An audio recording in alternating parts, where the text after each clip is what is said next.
मैं Shashank Sharma GT news में आपका हार्दिक स्वागत करता हूं। मामला बरेली के थाना बारादरी से जुड़ा है, जहां कुछ समय पहले एक समाचार पत्र के मालिक व रोहिलखंड कॉलेज के संचालक डॉक्टर केशव अग्रवाल पर जानलेवा हमला हुआ। यह हमला तब हुआ जब डॉक्टर केशव स्टेडियम रोड स्थित एक मंदिर से अपने घर आ रहे थे। उस समय डॉक्टर केशव पर कुछ अज्ञात लोगों ने गोली चला दी, जो डॉक्टर केशव के जबड़े पर जा लगी। आनन फानन में डॉक्टर केशव को निजी अस्पताल में भर्ती कराया गया। अब रिकॉर्ड होगा। करीब आप 8:15 बजे के आसपास मैं हनुमान मंदिर से निकला और निकलने के बाद ये अचानक किसी ने गोली चलाई। मुझे नहीं मालूम साइड से कैसे हुआ, बस मेरे हाथ में खून आ गया, गोली आ गई और 2 दांत टूट के आ गए। मुझे लगता है भगवान ने बहुत मदद करी मेरी और मैं बच गया। फौरन ही मैं अस्पताल आ गया। मैं बिल्कुल ठीक हूँ, ब्लीडिंग कंट्रोल हो गई है। जीभ में जो इंजरी थी उस पर टाँके लग गए, जो दांत टूटे थे वो हट गए हैं और बाकी जो जहाँ भी वाला था वो सब खून कंट्रोल में है। मैं बिल्कुल अब ठीक हूँ। सर, चंद मिनटों की 2 गोली मारी गई हैं 2 लोगों को। क्या घटना हुई है, किस तरीके से पुलिस पूरे मामले की जांच कर रही है, तो कौन लोग हैं जो लोग घायल हुए हैं गोली से? एक डॉक्टर केशव अग्रवाल जी हैं और ये अपनी गाड़ी से मंदिर दर्शन करके वापस आ रहे थे, तो गाड़ी के बगल से किन्हीं अज्ञात लोगों ने, जैसा बताया गया, कि इनके ऊपर फायर किया जान से मारने की नीयत से। और ये यहाँ पे उपचार के लिए अपने ही जो अस्पताल इनका है वहाँ पे आए हैं और इनकी हालत जो है खतरे से बाहर है और इनके मुंह में जो है वो गोली लगते हुए बाहर आ गई है। पुलिस के द्वारा इसमें तहरीर अभी परिजनों से प्राप्त की जा रही है। उनके द्वारा कुछ कारण बताए गए हैं और उन कारणों का भी विश्लेषण किया जा रहा है और जल्दी घटना का खुलासा किया जाएगा। तो ये पहली घटना यहाँ पे जो है डॉक्टर संजय अग्रवाल, जो केशव अग्रवाल जी, उनके साथ ही हुई है। पूरे मामले को गंभीरता से लेते हुए तत्काल पुलिस ने 3 टीमें गठित कर आरोपियों की तलाश जारी कर दी।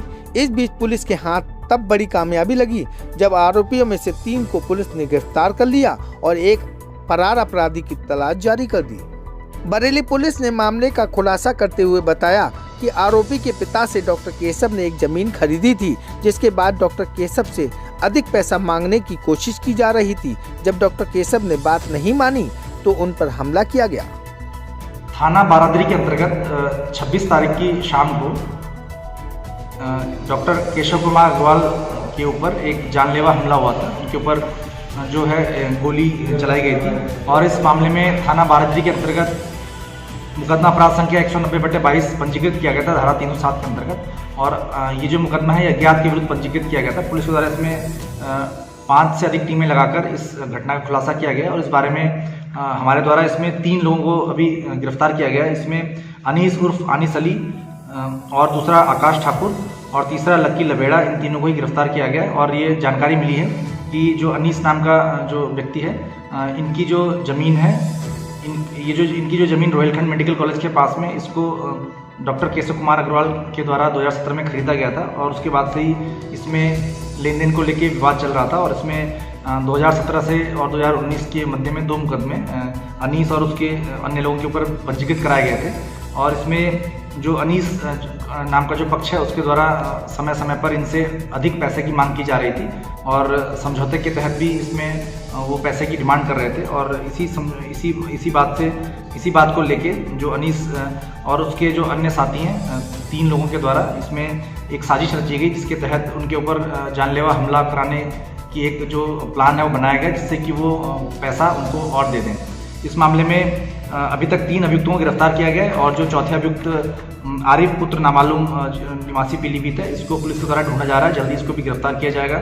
और इसमें जो 3 अपराधी हैं, इनका आपराधिक इतिहास भी है और इनके विरुद्ध अभी कार्रवाई की जा रही है। और इनके पास से एक मोटरसाइकिल भी बरामद हुई है, जो घटना में प्रयुक्त हुई है। और ये जो पूरा संपूर्ण जो मामला है, ये ज़मीन से संबंधित था और इसमें पैसे की डिमांड को लेके, इनसे पैसे मांगने को लेके जो अभियुक्त गण हैं, इनके द्वारा उनके ऊपर जानलेवा हमला कराया गया, जिससे कि वो उनकी जो पैसे की डिमांड है वो पूरी। इस पूरे मामले को गहनता से जानने के लिए जीटी न्यूज की टीम ने आरोपी के परिवार से संपर्क साधा तो डॉक्टर केशव अग्रवाल का एक नया चेहरा सामने आया।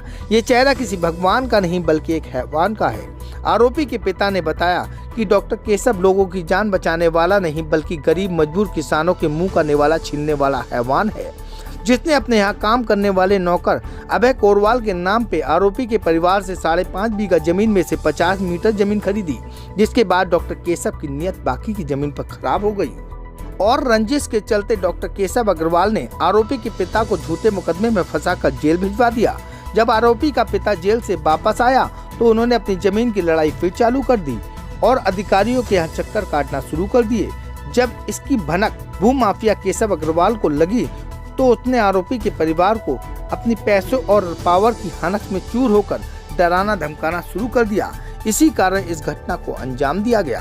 क्या नाम है? इनकार अली। इनका जी क्या समस्या है, क्या परेशानी? समस्या ये है, अब कोरवाल के लिए हमने भतीजों ने भाइयों ने 50 मीटर ज़मीन बेची थी। जमीन कहाँ पर है?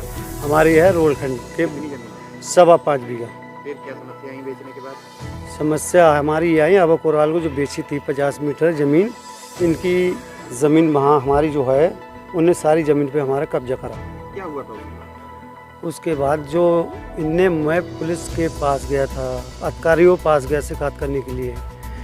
जब इन डॉक्टर केशव को अभय कोरवाल को पता लगी ये शिकायत कर रहे हैं तो इनने मुझे झूठे मुकदमे में प्रशासन से मिलकर मुझे जेल में। आप क्या चाहते हैं? मैं चाहता हूँ मेरे बेटे की रिहाई मिल जाए और मुझे ज़मीन मिल जाए और जो भूमाफिया लोग हैं इनको जेल जाए।